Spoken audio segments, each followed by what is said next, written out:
పిల్లలకైతే లడ్డూలు చేద్దామని అనుకుంటున్నా. దాన్నైతే పోస్ట్‌పోన్ చేస్తానే ఉన్నా. చేయాలనుకున్న ప్రతి పనిని సండేకే పోస్ట్‌పోన్ చేసుకుంటా అనమాట. ఇంకా సండే రోజైతే గట్టిగా కూర్చొని చేస్తా.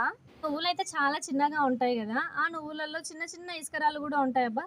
ఈ చాలా సార్లయితే ఈ పొరపాట్లు జరుగుతున్నాయి. ఇప్పుడైతే పొరపాటు జరగకుండా ముందుగానే జాగ్రత్త తీసుకోవాలని చూసుకొని ఉసుక తీసేసి అయితే ఇవైతే వేయించడానికైతే ప్రిపేర్ అయితే చేస్తున్నాననమాట. ఇంకా నాతో పాటు మా వాళ్ళు నేను జరుగుతానని చాట తీసుకుంటున్నారండి. ఇంకా మా పిల్లలైతే నాకే రాదమ్మ తల్లి అంటే ఇంకా నువ్వొకటి అన్నట్టుంది నా పరిస్థితి ఇక్కడ. సో గాయ్స్, మనం నువ్వులు వేయించేటప్పుడు ఆ శబ్దం ఉంటుంది చూడండి, ఎంత అట్రాక్టివ్ చేస్తుంది అంటే నన్నైతే చాలా అట్రాక్టివ్ చేస్తుంది అనమాట. సో ఈ నాయిస్ అయితే చాలా ఇష్టం అనమాట. చిటపట అని అంటుంటే అలాగే వినాలి అనిపిస్తుంది.